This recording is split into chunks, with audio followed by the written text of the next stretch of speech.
Hello again, it's Andrew Mount for GG ahead of day 2 at Royal Ascot. I'm going to give you my selections for the Scoop 6 and the Jackpot in case you're getting involved with those two bets. Now, I've just watched the first race on day 1, the Buckingham Palace Stakes on Tuesday, and fortunately my each way bet Cliffs of Capri sneaked into the frame, and I did get the draw right in that high numbers seemed favoured. They split into 3 distinct groups: centre, far side and near side, and it was the near side, the high drawn runners, who held sway. There's no guarantee that that will be the same again on Wednesday, particularly if there's more rain, but we'll take it as a positive from what we've seen so far. Now, moving on to Wednesday, the 1:15 is our first race, the Silver Hunt Cup, consolation race for the Hunt Cup, which comes later today. Very tricky handicap on the straight track over a mile. Couple of suggestions here. Number 1, Sir Busker, who's 2 from 2 in June and 2 from 3 over this 1 mile trip, winning at Newcastle on his comeback. And number 18, Alternative Fact, who represents Ed Dunlop, who's absolutely flying at the moment. 5 winners in recent days, including 4 from his last 6. Now, the 150 is the Hampton Court Stakes. Juan Elano is the one I wanted to take on here. Kevin Ryan's runner. I thought he might have been flattered by his 5th in the Guineas when racing on that stand side rail that's so often been favoured. So the 2 I'm going to put up as in opposition. Number 2, Kenzai Warrior.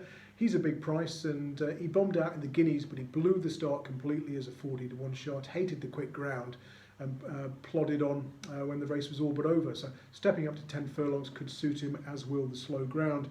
And the other one is number 8, Russian Emperor for Aidan O'Brien, beaten at short odds in Ireland the other day, but in a small field tactical affair. He allowed his bigger price stablemate to get first run. He could never overhaul him. So number 2, Kenzai Warrior. Number 8, Russian Emperor.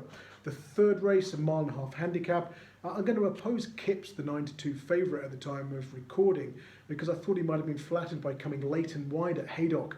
Now, when he made his comeback effort, he was just pipped in the finish that day, but all the horses who made the running or raced prominently round that inside were at a big disadvantage. They set it up for the closers coming late and wide, so I think Kipps is a false favourite here. I'm going to oppose him with a couple. Bright Melody for Charlie Appleby in the first time cheek pieces, a positive headgear angle for this yard, and 2, Nathaniel for John Gosden. Gosden, of course, did so well with Nathaniel, a dual Group 1 winner, and he's done well with his offspring as well. Backing them blind would have shown a profit over the years, and 2, Nathaniel contributed with a recent win. So 2, Nathaniel and Bright Melody. The fourth race, this is tricky, no pace here, so I'm just going to go with 2 that will like the ground, particularly if the forecast rain materialises.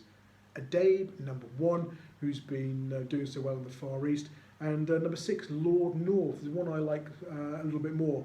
Good or softer going has seen him run 5 times, winning 4 and finishing 2nd in the Britannia in very deep ground a couple of years ago. So Lord North over Adabe. Just looking outside, it's chucking down with rain. I've got the washing out, but I'm a true professional, so I'll carry on with the next couple of races. Now the 335 is the Hunt Cup.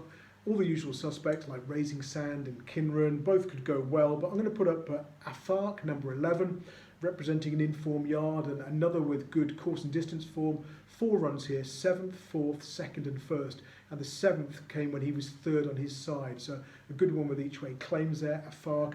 And number 13, Willie John, 2 from 2 on his seasonal debut, but he wouldn't want any more rain. A bit like my washing.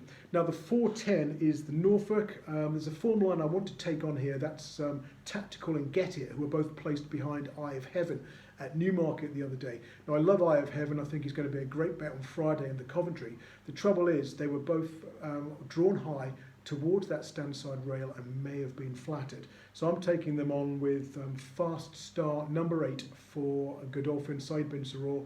Runner-up on soft ground at Haydock the other day, he'll improve for that. That's it from me until tomorrow. Until then, best of luck. Cheers.